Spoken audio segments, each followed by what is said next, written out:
I'm Sydney Kain, And I'm Liza Petrov. and you're listening to PageFright, where we talk about writing craft, the ins and outs of the publishing industry, and our own personal journeys as authors. So let's dive in. Hi, Sydney. Hi. Guess what I saw this past weekend? The Housemaid. What a coincidence. I saw it as well. Well, I really liked it. I had a great time. I did too. I loved it. I felt like it was a great example of a book made into a movie the right way. Interesting, because you in the past have said that that's basically impossible. It's just a different project, right? I said it was a different medium and we just want to see different things translated from a book to movie. But I guess it turns out that it just needs to be done well. Yes, I mean, that's true. You don't have to be perfectly copying the book scene for scene to do it well.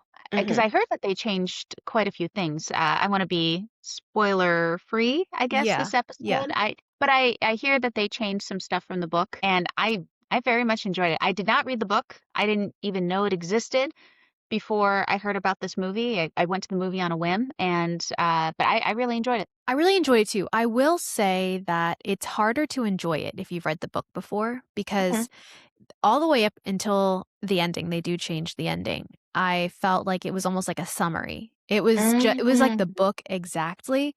So it's hard for me to be like, what's going on? Because I already know what's going on. So that is a little hard for me.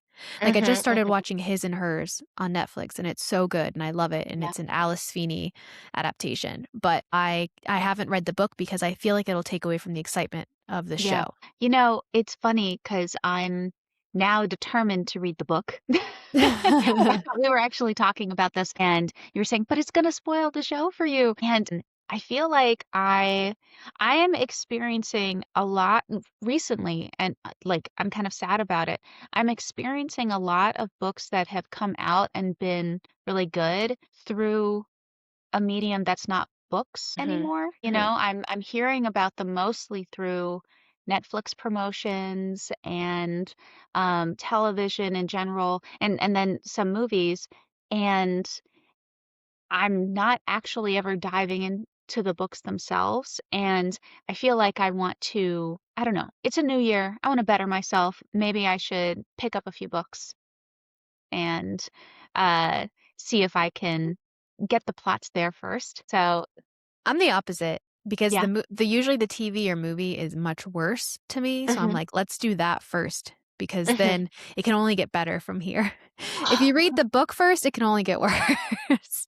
You know what? In general, I agree with that. I had that experience with a Princess Bride. I saw the movie first when I was little, and then I read the book, and it was fantastic. I loved it. Oh, so Doing instead of here? doing our wait, what segment, today we're going to do crafting under construction, Woo! where we are always building our skills and learning new techniques. And today we're going to talk about how do we come up with story ideas and then how do we build a plot from these ideas? Yeah. Big questions. Yeah. Do you have any ideas you want to go with? Well, I think that if we're talking about how to come up with stories cold, like you are just brainstorming from the beginning. You don't even know what genre you're going to commit to.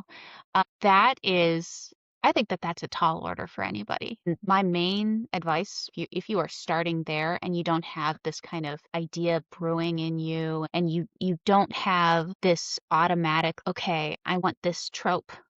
I have a character in mind who gets into this inciting incident, then my biggest advice is to brainstorm. Brainstorm the hell out of that thing. I've done that in the past where I've gone, okay, I really want to write something. I don't even know where to start. And I just started brainstorming from what type of writing do I want to do? The length of it. Do I want to write a short story? Do I want to write a screenplay? Do I want to write a novel? Like really just bare bones. To what genre do I want to write in? And that can be a big question for a lot of authors. And my recommendation, especially if this is one of your early books or you're really stuck, is go to what you like to read. go to your comfort zone. You are going to find yourself really being able to reference a lot of other things that you've already read, that you've indulged in, that you really enjoyed, and start to craft your own world going forward in the genre that you choose. So, like, for example, I love historical fiction. I love romance books. I love thrillers. And when I started writing my book, I was like, okay, I'm going to start out with a romance, but I definitely want to have it happen in the past. Now that's getting my juices flowing because I'm saying, okay, where in the past? What does the past mean to me? I wanted to do it in the 1920s. Okay, what are the problems that are facing people in the 90s? What are the big world issues? And the second you start asking yourself big questions about your setting or about the characters in it, you're going to start brewing the story that you want to eventually create. You're going to start getting those juices flowing, and ideas are going to start coming to you instead of you searching for them. So that's just a little, I don't know, it's a little loosey-goosey, I feel, but that's my basic advice for where to start. What do you do? I do something very similar. Ask myself, do I feel like writing a horror or do I feel like writing a thriller?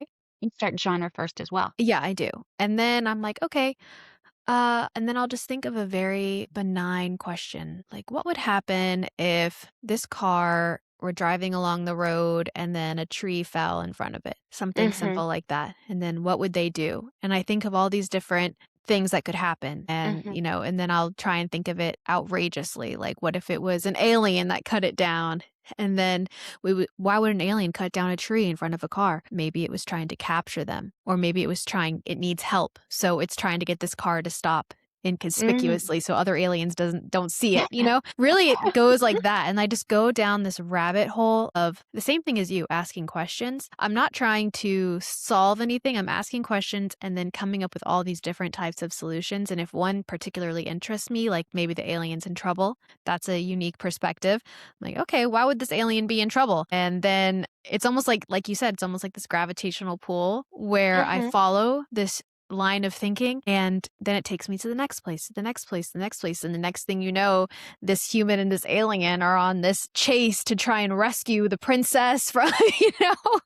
Yes. And that's how I start off at its Mhm. foundation. And then I'm like, okay, I have this alien human story. I don't know how I got this alien human story going. This is literally how my brain works. This is live feed of how my brain works. I And think that's how it happens. wow, this is a fun story. Then I have this idea and then I write down a bunch of ideas like what would be the climax of this and how would it end? And Mhm. that I do that first. I have the Yeah. basic beginning and then I decide how it ends. Mhm. And then I piece it together from there. Do you Mhm. know Mhm. the ending before you start? Me That's too. that would be a recommendation that I give other writers who are trying to figure out like, okay, so but how do I come up with my story from scratch? I would recommend trying to cement your beginning and your end and leaving the middle a little loosey-goosey. Mhm. Uh, Try to create a problem for yourself. Write yourself into a corner from the start, you know? Like, just because one of my favorite things as a reader is when a writer has convinced me that there is no way out for these characters, you Mhm. know? Like how could they possibly fix their problems? Like this is too much for them to handle. They are so down and out, it's not going to happen. And I think that trick that writers can pull off where you see them write themselves into a corner and then they write themselves out of it really adeptly. I think that that is quite something and it pulls a lot of readers in. It's really fun for the audience. It ups the stakes automatically and it helps you get a juicy story pretty quickly. Yeah, because if you know where your endpoint is, you can go in any direction that you want without Mhm. getting lost and Mhm. explore in a way. It's almost like having a string tied around your waist, walking Mhm. around in a jungle. You can explore this whole jungle and still find your way back I would agree. instead of just wandering aimlessly. And then that's Yes. when you get really messy plots where you're just having this big mess that Yeah. there's a bunch of messages in there and you're Mhm. trying to just figure out where's the story in this. Yeah. You get the good book club questions, or you get the good twists that keep people reading until 4 AM. Mhm. I completely agree. It also gives you the opportunity, writing that ending first, when you're first coming up with the story, it gives you the opportunity to create a great character arc for your main characters, a really an emotional one with a lot of irony and a lot of zest, for the reader to indulge in, and to feel like, okay, there's some foreshadowing of a tragedy that is going to happen for this character. I can't believe that they're doing this right now. How could they do that? Like this relationship starts forming, and you can cultivate that relationship much more easily if you know where the main character is going. One other piece of advice, and what do you think about this? Don't be afraid of tropes. I think that Mhm. tropes have kind of a bad rap. Trope sometimes to some people sounds like cliche, where it's like, oh, that's been done a million times. I don't want to do that. Readers don't want to read that. And to me, I feel like brainstorming your favorite tropes, or tropes that you at least find interesting and would want to explore, is going to get you some automatic, really good ideas for a story that you haven't written yet, that you're still developing from the ground up. What do you think? Yeah, we've talked about this a little bit before, and I like me a good trope. I just Mhm. need you to have your own spin on it. It cannot Mhm. be the same because that's when you get into cliche, is when you do Mhm. the same thing that someone else has done. I need you to have your own special mark on it, and Mhm. then I will enjoy reading that. Because I Mhm. think sometimes when we're writing, we get tired and we'll put a trope in, and then it's almost like it writes itself because someone else Mhm. has already written it, or Mhm. I've Mhm. seen this in books. Yeah, I completely agree in terms of you don't want to be mechanical about it. Mhm. My thinking on it is more around that very early stage where you are going, what is going to even happen in my story? What are even the basic events? And I think that sometimes if you start off in a tried and true place, then you can spin it into something that is very you, something very original, and something that comments on things that you're interested in and the audience is interested in about life, society, etc. He's sitting here trying to think of a book that doesn't have a trope in it. Every genre has tropes, and I think I Yeah. cannot think of a book that doesn't have a trope in it. I mean, even if Hmm. you're writing horror, there's the haunted house trope, Hmm. the ghost trope, the Yeah. psychological horror trope. I mean, There's the surprise inheritance trope, oh, surprise relatives that you've never met before. getting married Uh, off to a man in a in a mansion far off in a secluded yes. I area. mean, I would even go so far as to say, let's go to the housemaid. Abusive husbands are a trope. Mhm. That Mhm. it's a the types of characters and types of chemistry between characters and events, there are a finite amount that are tried and true and automatically entertaining to people.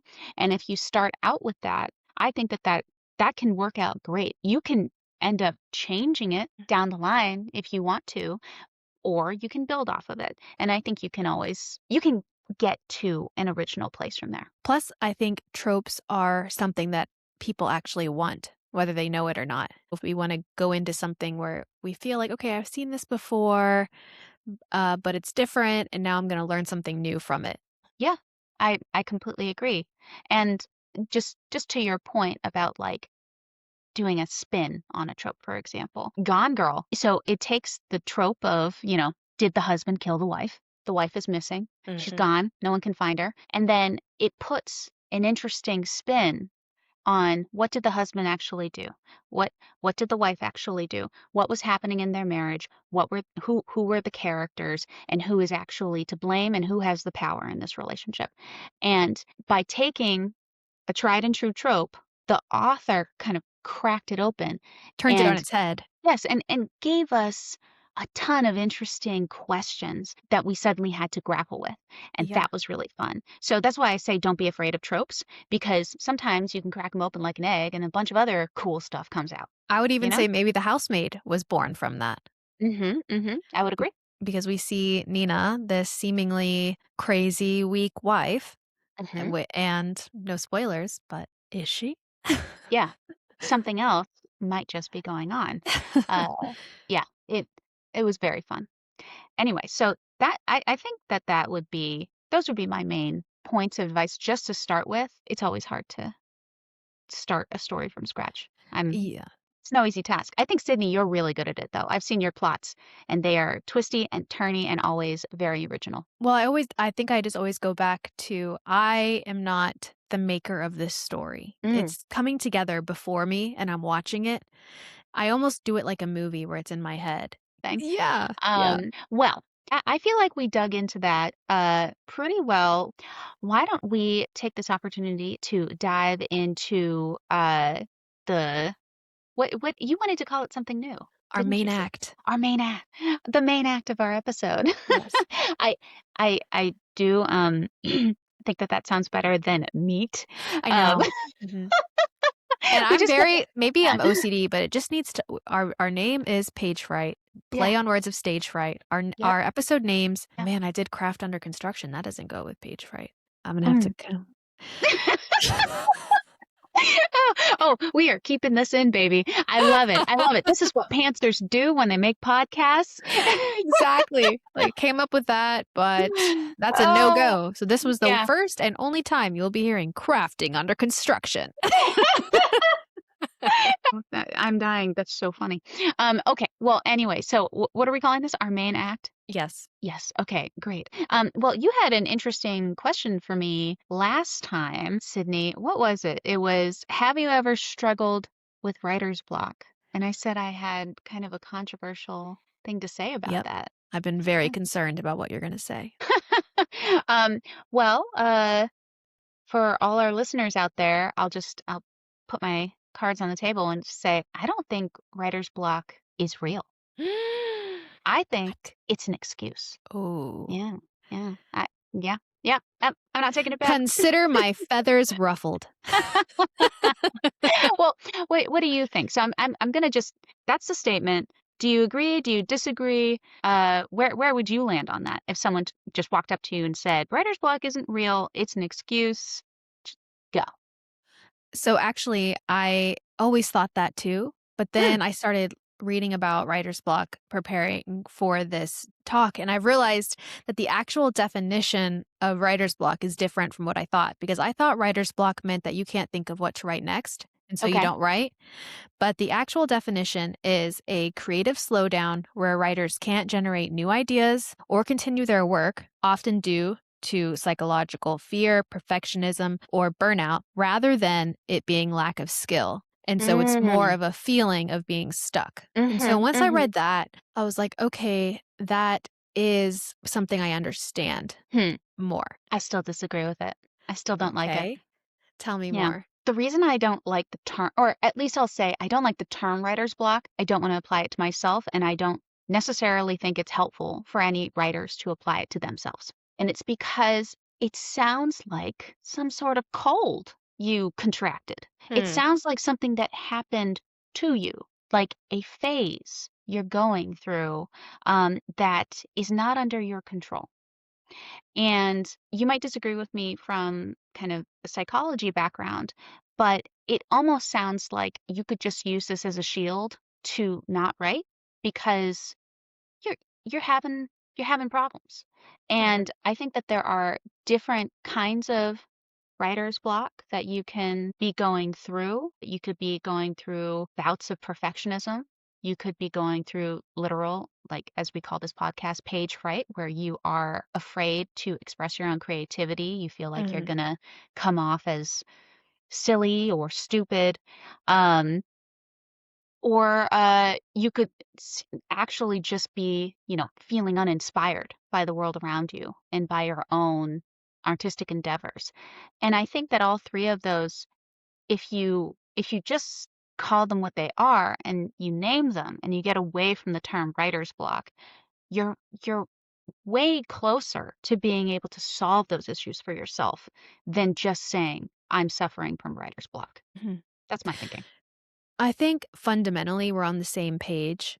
I do think of writer's block as something that happens to you. It's a physiological or psychological experience where you feel things like extreme fatigue or anxiety or fear or maybe depression because your book's not going anywhere, or Mm. feeling like even no matter what I write, it's not going to be good enough. So I have to make every word count. And when you get into that space, it can really shut you down. And Mhm. so I think it's a real experience. It's just matters with how you deal with it. I think if you write it off, like what you're saying, as like, oh, this is just writer's block. It'll, Mm. I can't write for the next 6 months because I have writer's Yeah. block.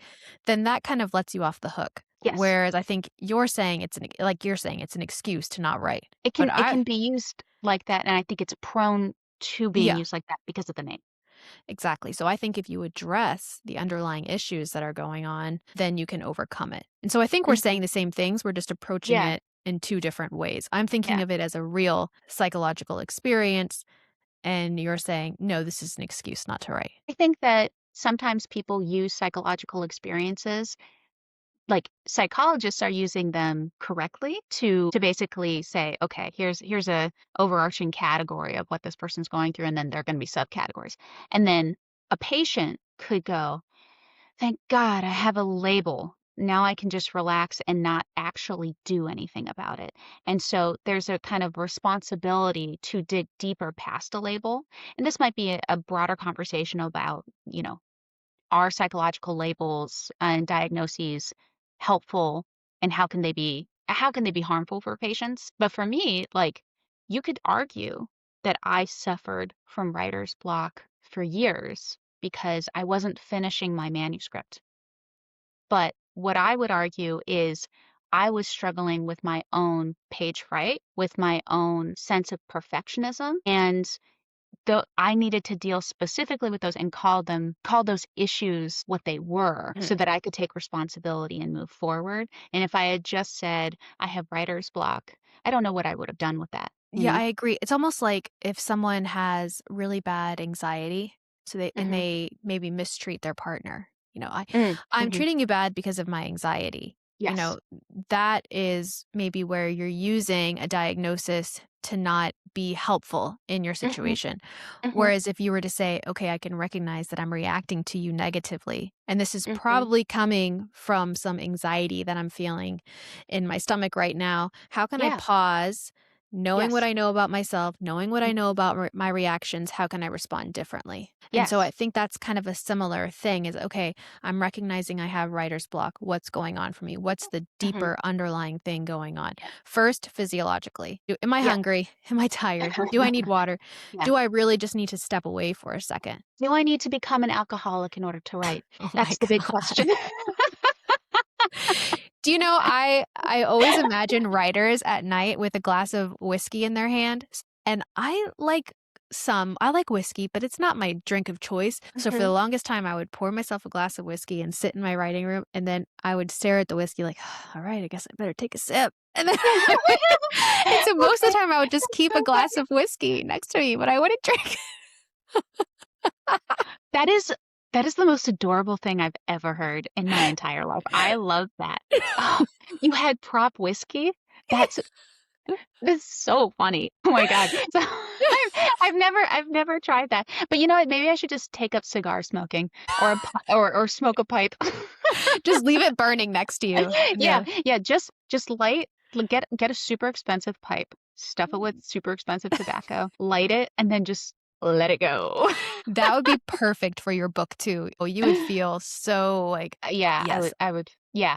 Yeah, I'd feel great. I'd feel inspired that way. You know that David Sedaris actually, I remember hearing him talk about drinking and writing and how for the longest time he felt that he needed to, have something while Mhm, he wrote. And he mhm. had to like relearn his psychological writing process when he decided not to drink and write, when he decided he needed to drink less. I heard this in some sort of NPR interview. I thought that that was really interesting because it makes me go, well, there are tons of professional big writers who've written brilliantly who also need to do psychological tricks to get them out of that headspace where they struggle to get words on the page, right? Yeah. Yeah. Actually, And I think it's kind of the similar if we're thinking about diagnoses. People with social anxiety will often Mhm, use things to help them overcome that. Like, I need mhm, alcohol to make me interesting, to help me let mhm. loose, to make me fun. And so a Yeah, lot of times that's how excessive drinking will happen. Or I mhm, need to bring someone that I know with me. It's these little crutches to help you feel like if I have these things, then yeah, I'll be able to overcome mhm, whatever uncomfortable feeling I'm having on mhm. the inside. Yes, and there are healthy versions of that and unhealthy versions of Yeah, that, you yes, know? And yes. in special education, you have the same thing. So, students with, disabilities, you're not there as a special educator to hold their hand. You're Mhm, there to teach them how to learn tricks and methods and systems to help them survive without you. mhm, That's your biggest goal. And you can actually get students with disabilities out of having to see you, have an individualized education plan or an IEP.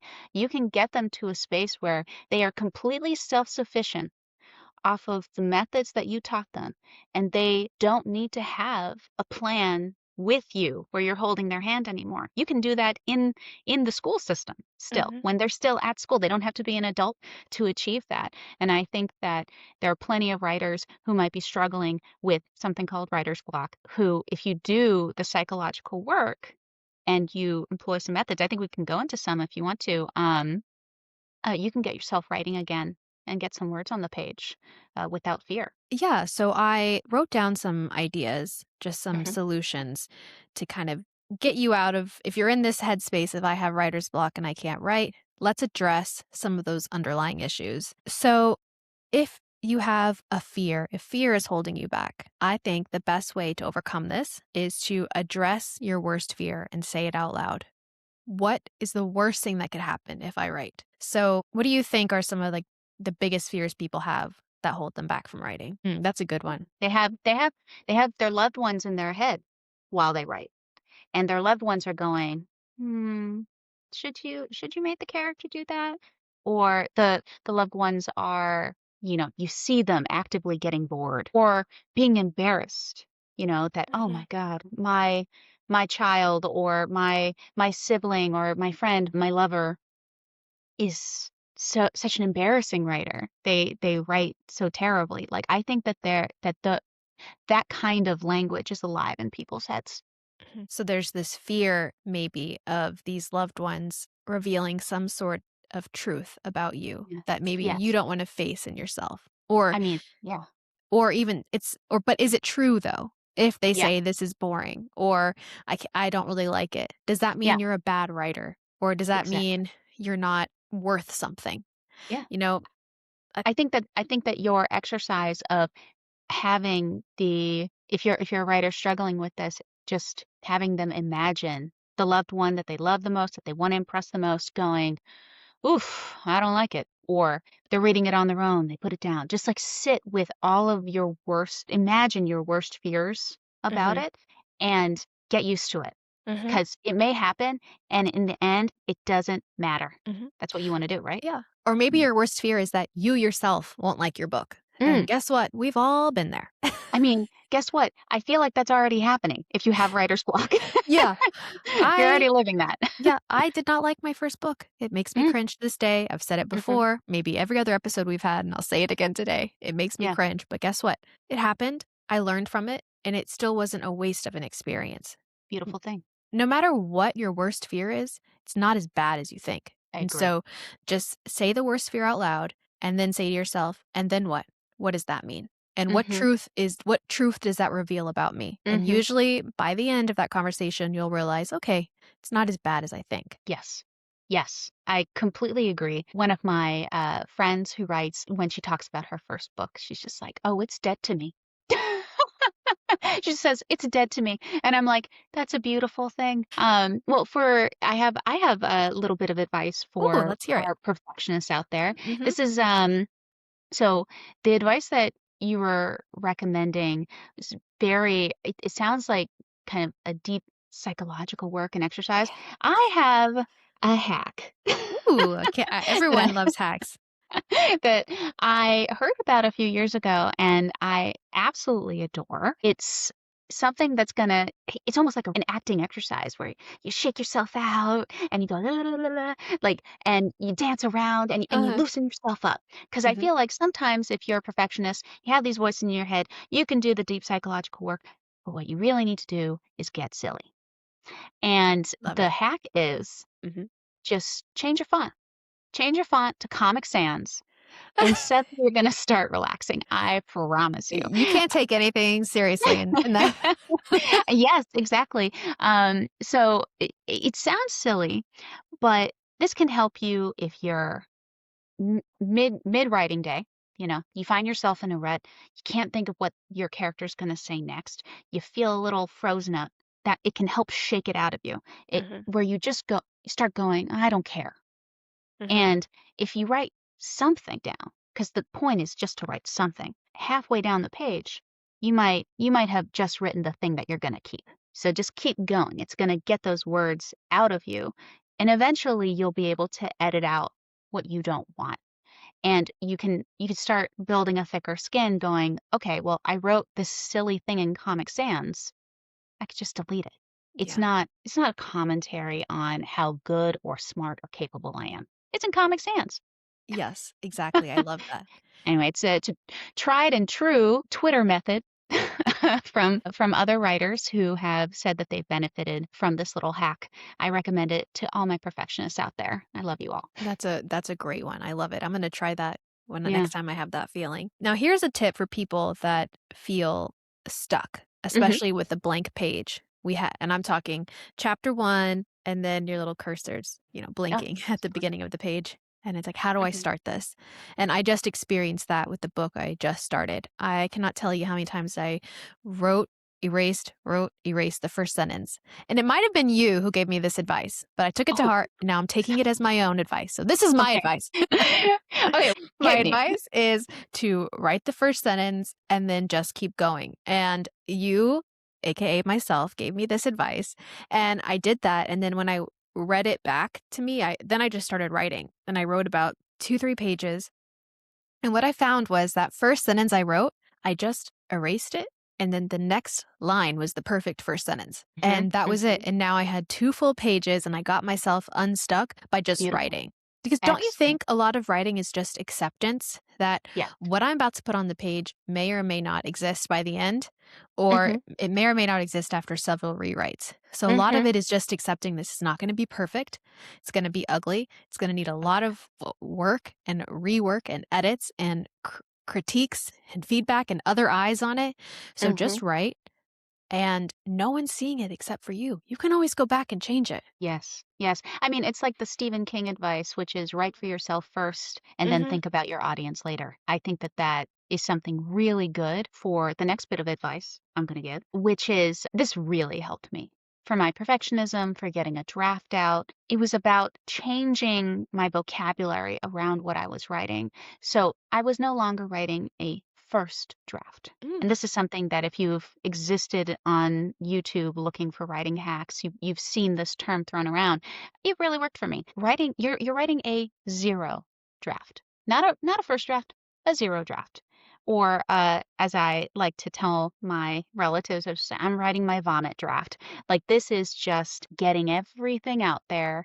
And once you have something, you can work with it. If you don't have something, you can't work with it. Right. Right? So anyway, I love doing something like that where it's just like, okay, if I change the vocabulary around this, it suddenly seems manageable Mhm. and I can work with it. Whereas first draft for me, for some reason, it took on this feeling of oh my God, well, this is it's something that has to be special and good on its own for someone else. And that's just not the case. It's crazy how little reframes or little changes in language can make something so much more digestible. It's crazy. So here's one for people like me who feel so overwhelmed when they start a book and they have so many twists and turns and character arcs and subplots going on, and it feels very overwhelming. I always say, how am I going to land this plane? Because so many things have to happen. So what I do is write down everything in my head, like Hmm. character arcs, the way the houses look, every flight of idea, write it Mhm, down, and then I try and find a string of consistency, and I try and pull out some organization in that. Like maybe chapter 1 will, I'll take out some lines and put it in chapter 1, and then this one mhm, goes somewhere in the middle. And then you have maybe a messy outline, and it helps you just put your thoughts on the page and figure out a starting place and mhm. see from a bird's eye view all the places you have to go. I mean, I completely agree with that. I think that if if you can get yourself into that fluid writing space, Mhm, that's the butter zone, and making sure that you're loose enough to be able to just have a string of ideas, of possibilities. Just don't be precious. I think that mhm, would be my advice. Like, I feel like you're gonna stop yourself from writing the second you start getting precious with which character does what, which event has to happen in what order. I mhm, think that when you get closer to the end of a manuscript and it's solidifying itself, then you're like, "Okay, well, this isn't moving. These characters are doing this." But if you find yourself getting stuck and you don't know what's gonna happen next, then loosening yourself up so that you go, "Hey, maybe, it's not this character that says this thing. Maybe it's this character that says this thing. mhm, Maybe they're not gonna be the one that does the big main action that changes the story. It's gonna be this character instead." And if you're able to be loose enough to do that, the gravity of your story starts to shift in critical ways, and you suddenly start to see a new pathway forward, and your story comes alive. It's very dynamic, and mhm, you start to string those possibilities mhm, together, and you feel alive again. I think mhm. that that's I mean, that's not perfectionism, writer's block. That's more you feel uninspired by what you're writing, or you feel kind of stuck in your story. I think that that would be that's good advice. I think my last big advice is that your relationship with your book is just that. It's a relationship. And sometimes it's okay to take a little space because it doesn't mean you're not thinking about your book anymore. It doesn't mean you're not plotting it in your head because I don't know about you. Mine constantly lives there and torments me, wakes Yep. me up in the night, bothers Mhm. me in the shower. I mean, it's just Yep. always there bothering me. But it's okay to step away from the page because you are still doing the work. It's Mhm. still building in your brain and solidifying itself there. Oh, So yeah. I think it's okay sometimes to step away. And you don't always have to think, oh man, I'm using this as an excuse to not work. Sometimes you need that just to rebuild that energy. I But I agree. think if you start noticing you're doing that for a week, 2 weeks, 3 weeks, now we're moving on to the avoidance stage of Mhm. your illness of writer's block. So we must. Yes. Yes, I agree, and I think that you can also do these kinds of stepping away. I feel like we're right on the same page because that was gonna be my advice too. Um, you can do stepping away from your story strategically, because there are moments when you feel uninspired by your story, or you feel like you have your critical hat on, you're going, "It's not working. Like something's not right, and I can't figure out what's happening. Should I abandon the whole project?" Should like and this happens Mhm, because this is just what creative life is. If you have that, y you don't have to get rid of the whole story. You can shelve it for a little while. You can let it rest. It's a living thing that you've created. I feel like this story that's bothering you, that's living rent free in your head. You can shelve it, and if you do it strategically, then you start thinking of what are other projects that I can do? What's other writing that I can do to stay productive, stay creative? You don't have to write one story at a time. You can work on multiple stories. And I feel like if you're going to enter the traditional writing space, you're often going to find yourself writing more than one story at a time. So yeah, that's been a big it can transition be for good. me, Yeah, especially I with bet. different tones. I'm writing a very sardonic dark comedy alongside a very dark horror. So Hmm. Hmm. finding that tone. But I think you bring up a great point about being able to step away because I think also with editing, that's very important because you put down your manuscript, you walk away from it for as long as you can.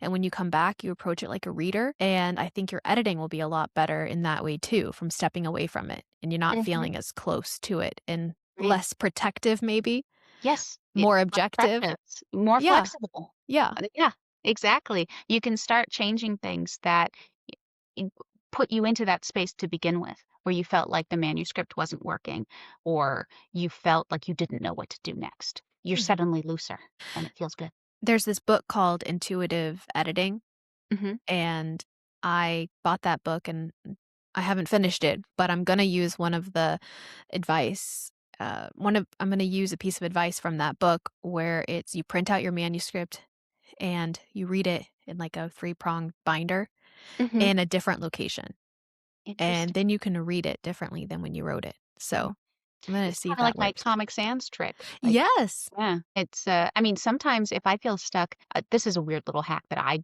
do. Um, I'll write the book in places that are not traditional, like on my computer, like in programs that are not traditional writing spaces for novels. So, like, I'll get out of Word. I used Scrivener for a while. I don't like Scrivener. Um, Me neither. so, I get out of Word and I just make an email document, or I pull up a sticky note. Like, What? yes, or I pull up Notepad or whatever. Just something that feels unofficial, get the words out there, and then I copy paste it later. Interesting. Yeah, yeah. I have written whole scenes in Excel spreadsheets. What? Yes, That yes. seems Like psychotic to me. in one cell of an Excel. I actually that's how I outlined quite a bit of the book once I started going, like, once the ideas really started flowing and I was just like boom, boom, boom, boom. And like I wanted to remember all of the ideas. This was more of a like memory thing where I was just like, oh, this happens and this happens. Of course this happens. And it's just like I couldn't get it all down in prose. Mm. I had to just take notes. And the best place for me for some reason was Excel. Actually, that makes a lot of sense. Yeah. That's a perfect place for a flight of ideas. Yeah. It was awesome. It was the time of my life. Anyway, why don't we transition to throwing a tomato? I have a good Ooh, one. I do Yeah, too. And I it's have a good not one. one word this time.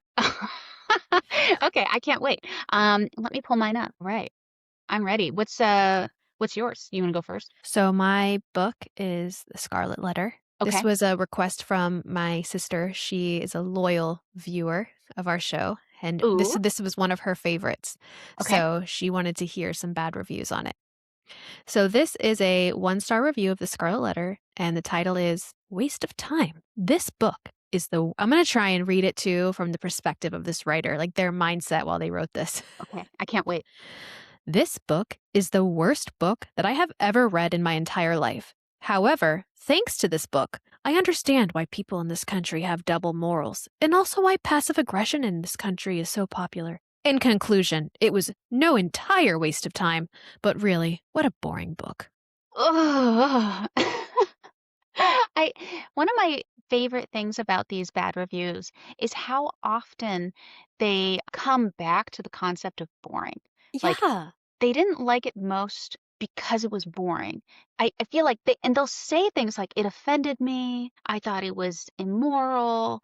But I think that if it had offended them, had been immoral and all this kind of stuff, and they'd had fun, they wouldn't have been bothered by being offended and it being immoral. Mhm. They're most offended by being bored. That is an interesting observation because boredom is not even a word I would use to describe that book. It's No. also interesting to me how people can recognize the importance of a book. Like they Yes. say in here about morals and passive aggression, which I don't think that's really the point of the book, but that was for them that those themes were pulled out for Mhm. them. They were able to recognize that importance. But if you didn't entertain me, this book was crap. That is also very shocking to me. It's not the same thing as a critical review. They might be writing about it as if it's a piece of literature and they're like making literary commentary, but I'm not sure if they're not, not every reader is able to write a review that distinguishes between their own emotional reaction to a book and actual critical analysis of whether it fell short of its mission. So are you saying that some people are not capable of critical thinking? Oh God. Um, no comment. No comment. I'm saying that critical thinking is hard and it is taught. Mhm. That's what I'm gonna say.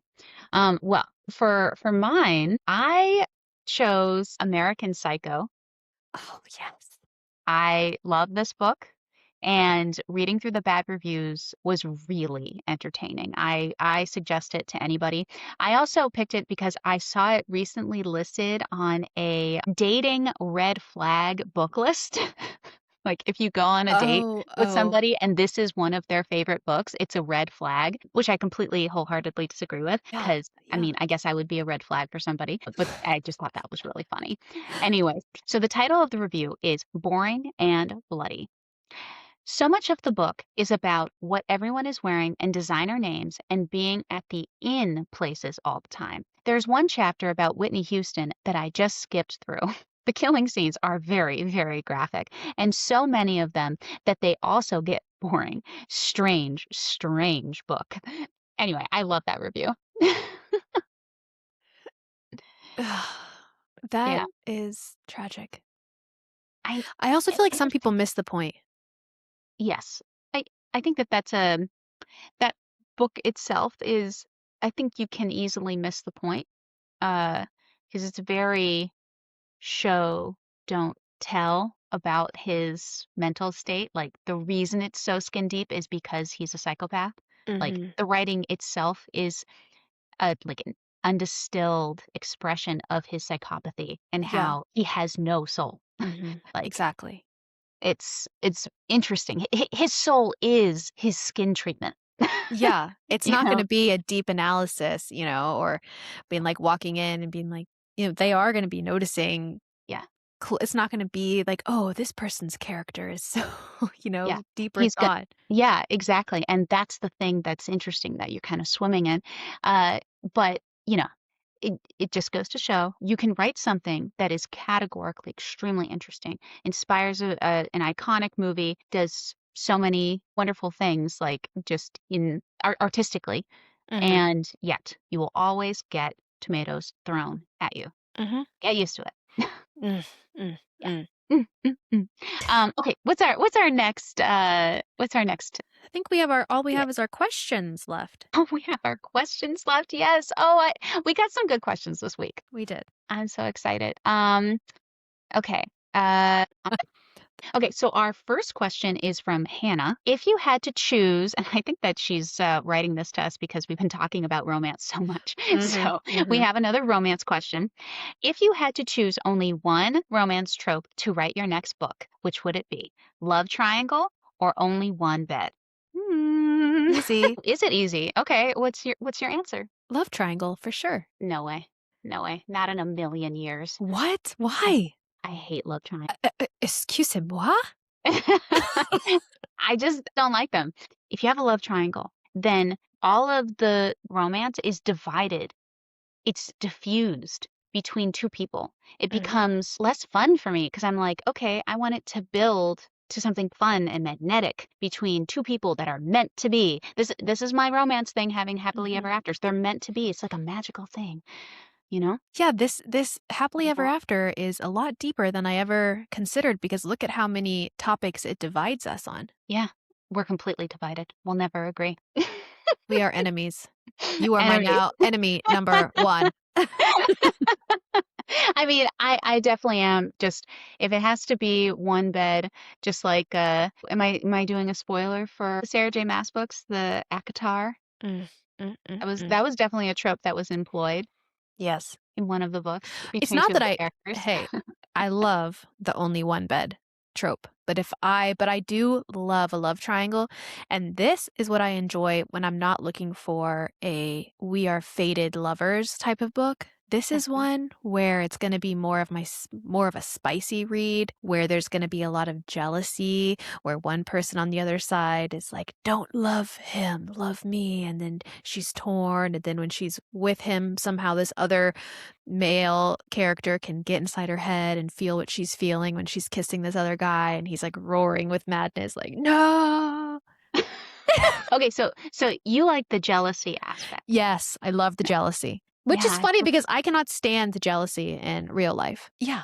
Isn't that yeah, so funny? I yeah. think that's true for a lot of women. I think it's true, and it's not surprising for me because so many of the tropes are a Toxic? bit a bit toxic. Yeah, Yeah. yeah, It's yeah. we should do This is the psychologist in me. Let's do a character analysis. I mean, I think it could be a fun topic for the future. All right, here we go. Okay, question number 2 is from Linda. Hypothetical scenario. You're locked inside a bookstore overnight and the doors don't open until sunrise. What genre section of the bookstore would you hang out to kill time? Probably horror or romantasy, Mhm. depending on my mood. What would I do? I mean, I'd probably do some sort of contemporary romance, if I wanna relax, but if I want to, get my brain moving, get something done, I actually might read some sort of, like, contemporary political commentary book. I know. Something kind of like non-fictiony, or like on how things are and how things work, and just kind of get some sort of analysis there, or a history book.